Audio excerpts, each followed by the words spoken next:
Hi, welcome to TNT. Well, it's a Monday. Hope you had a fantastic weekend.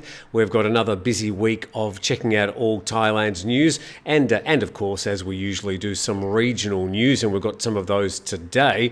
And just starting off with something just a little bit frightening, you can check this out. This is from flyguyinternational.com, and the website says cabin crew fight power bank fire on a scoot flight bound for Singapore. Now, we've known about these power banks catching fire from time to time. I wasn't aware that they were allowed in people's cabin luggage anymore, but this one got on board the Scoot flight. Passengers praised the cabin crew for being extremely professional in their efforts to contain the fire. We will check out the actual video in just a moment. Cabin crew on board a Scoot flight TR993 took quick action. Now, it was last Tuesday evening this incident happened to fight a fire in the cabin caused by a passenger's power bank. When the incident occurred, the aircraft was still on the ground at Taipei and it was preparing to take off for Singapore. And down the bottom there on the Instagram post, Scoot said that the owner of the power bank and his companion suffered minor burns to their fingers and received medical assistance. So let's go to the video, and we can see this footage taken from about 3 rows away, and that's really blazing. Look at it go. And we assume it's sort of sitting on the floor in a bag, and the captain and the hostesses are trying just to calm everybody down. The fire extinguishers on the way. Other passengers are close by the camera saying, let's get out. But they're being urged to just relax. And we've got the hostess now with a fire extinguisher, and they get that under control pretty quickly with a few blasts from the fire extinguisher. So some really quick action there from the cabin crew. And the question needs to be asked, how did that power bank get onto the plane? Of course, you can imagine that if that power bank was in some checked-in luggage down underneath in the baggage hold, that situation could have been a whole lot worse, because it would have been detected later and would have been harder to put it out. So I sort of can see a situation where they just might ban power banks altogether on flights, and these are sort of little lithium batteries that people use to recharge their phones and other electronic equipment when it goes flat. So let's see what happens if there is any result or increased security on power banks on flights. And that footage there from flyguyinternational.com. You're watching the TNT program with thanks to our sponsor, 5 Star Marine in Phuket. And let me tell you, if you're in Phuket today, it would just be a magic day to head out on a private tour on one of their boats to one of the islands. There's a link in the description, and thank you for their ongoing support. Let's go to our next story now, and from Thai PBS World, a warning: Thais warned against becoming foreigners' nominees in businesses reserved for Thai nationals. So the text in this article: Thai people who allow their names to be used by foreigners as nominees to open businesses reserved for Thai nationals may face prison terms of 3 years and or a fine between 100 and a million baht.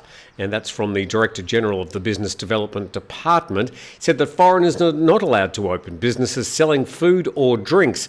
And responding there to reports that Chinese business people had purchased a number of food shops in Chinatown. So you can imagine, with a return of Chinese people to Thailand, some of them may at some stage want to stay here and they'll be looking for something to do.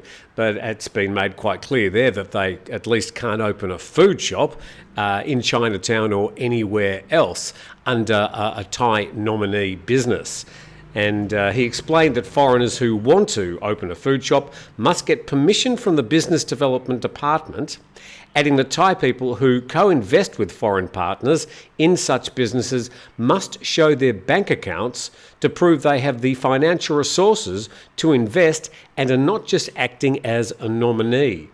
So there seems to be a general crackdown on some of these Thai nominee companies, where companies are set up where the Thai people have got a 51% share, because owners can't have more than a 49% share in the vast majority of cases. There are some exceptions. And there's been a workaround for many years of people using these Thai nominee companies to, for example, purchase freehold property, because the 51% share of Thais in the company will allow it to be called a Thai company, and then as an entity it can buy property.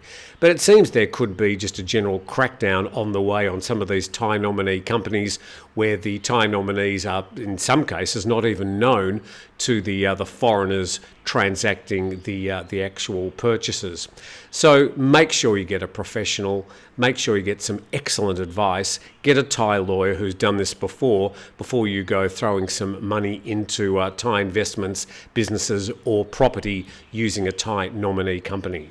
You're on the TNT program. It's Monday, the first day of the week, and as we mentioned on the weekend, some changes from next Monday when Nick will be joining me full-time as a co-host on the program. Sun beaming in through the window there. So that's starting next week. There won't be any wholesale changes, but we will be introducing a bit of a gimmick to the program that's either going to work or it's not going to work, but you're still going to get basically what we're doing now, plus a bit more.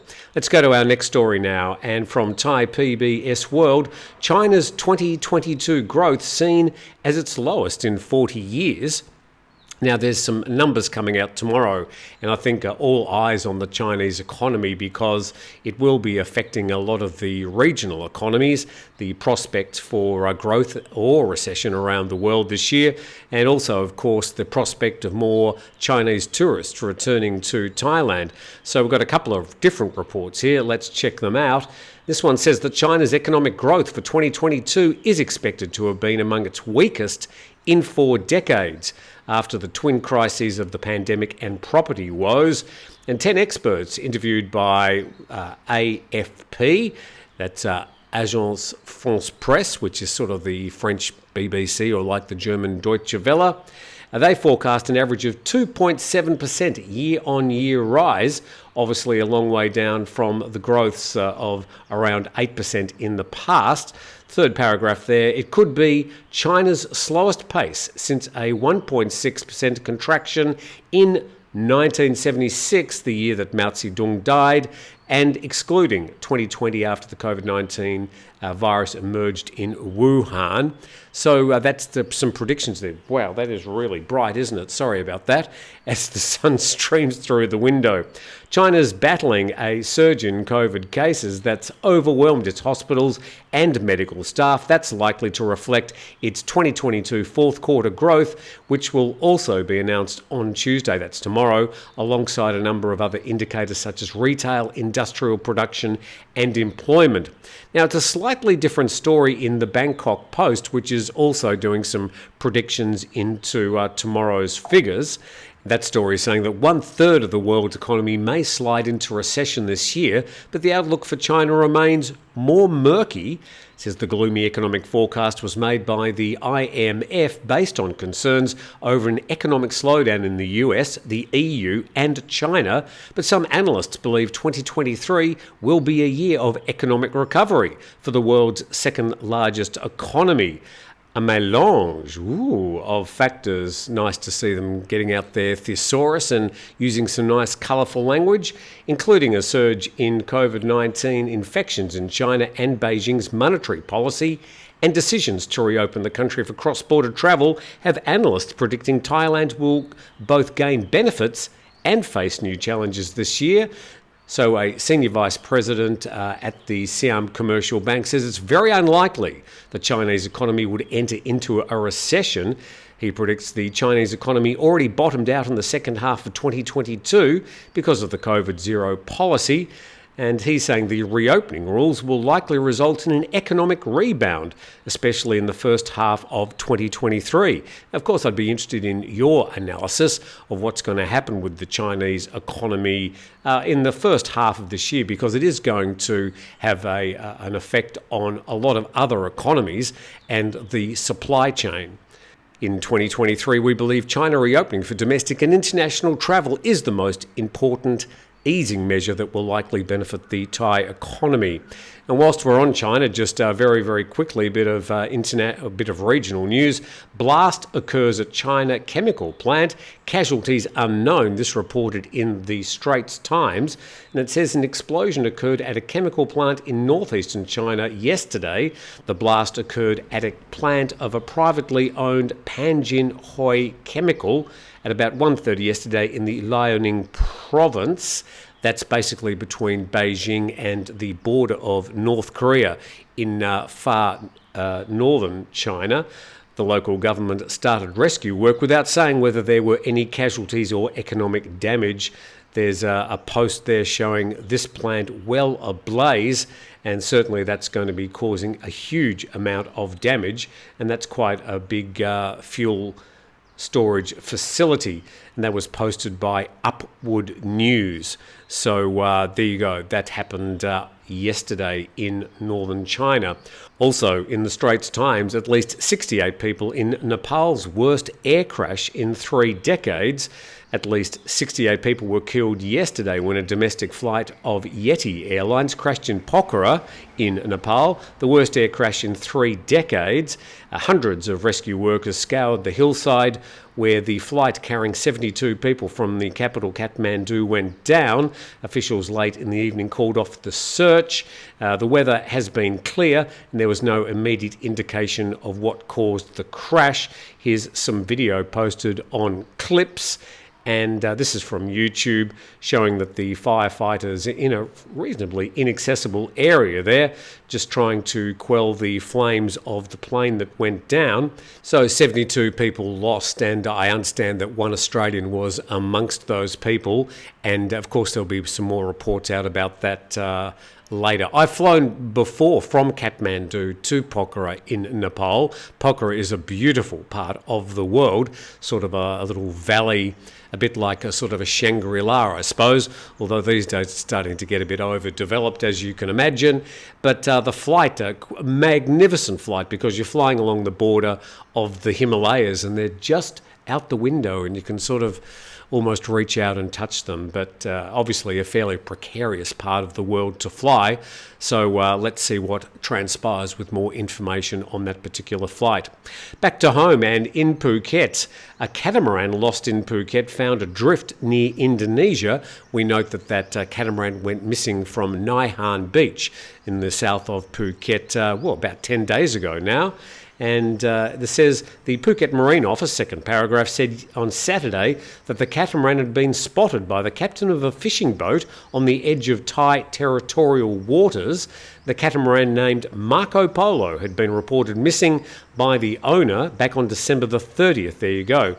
And according to Phuket's Geelong police, the catamaran had disappeared from its dock in Nai Han Bay. Well, there aren't actually any docks, but it would have been moored there. Quite a few boats often anchored just off the coast of arguably Phuket's most popular beach. And down the bottom there, the Marine Office has asked for the catamaran to be towed back to shore and informed its owner to retrieve it on Sunday. And there's just a quick map. You can see Phuket circled there, and then the arrow pointing to the north coast of Sumatra, which is Indonesia. So probably halfway between the two, we'd be calling Thai territorial waters. So at least that catamaran's been found. I'm sure the owner will be quite happy. To our next story today, and this from Thai PBS World, and Pathongtan Shinawatra says she's ready to be Thai's PM candidate. Why is this important? Because, well, about 3 or 4 months away, we've got a general election in Thailand, and the Shinawatra family could have their third Prime Minister by about the middle of this year. Starting off with Thaksin Shinawatra, then his sister Yingluck, and now Thaksin's youngest daughter, Pathongtan, putting her hand up potentially to be a prime ministerial candidate for the Pheu Thai, that's one of the opposition parties, heading into the forthcoming election. And the head of the Pheu Thai family, this is sort of a job she's been given, a sort of a patron for the party as she's being groomed to be a potential PM candidate. said yesterday that she's ready to stand as the party's candidate for Prime Minister in the general election, and that the Pheu Party will only work with parties which embrace democracy. Now, that follows some reports last week as people were starting to try and draw circles and do arrows and do the maths about what's coming up in this next election. Down the bottom there, asked about speculation that the Pheu Party may allow Palang Pracharat Party leader General Prawit Wongsuwon to assume the premiership if the two parties agree to form a coalition government. Pattongtarn said the party will not join hands with parties that do not subscribe to democratic principles. Well, that all sort of came out last week when people were speculating about the Palang Pracharat and the Pheu, which are the parties that are probably likely to get the most individual votes, could merge, and that Palang Pracharat's current leader, Prawit Wongsuwon, could assume the premiership, but very unlikely to see those two working together. That anything is possible in Thai politics, and certainly over the next few months we'll try and do our best to give you some idea of what we think is happening and what a possible outcome might be. And there she is, a photo there from Thai PBS World, meeting some of her possible constituents up there in the north of Thailand. So with that, I thank you very much for watching this week. Yes, next week we will have a few changes. We'll have Nick joining us each day on the program, helping with production and pressing some buttons. We've also got quite an exciting new dynamic if we can get it all worked out this week. But yeah, a few little changes to the program coming up in the future. But the core of the program will still be there for people that have been following us and enjoying the program up to date. Thanks to 5 Star Marine in Phuket, our major sponsor. And also, if you get an opportunity to subscribe, of course, I'd be very grateful.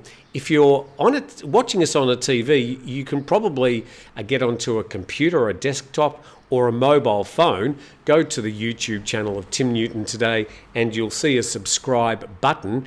You don't get sent emails. It doesn't cost you anything, but it does a lot to help the YouTube algorithm, which I don't really understand, nor does anybody else, it seems. But thanks for watching. Thank you to our sponsor, 5 Star Marine. Particularly thanks to you for watching the program today, and we'll be back again tomorrow.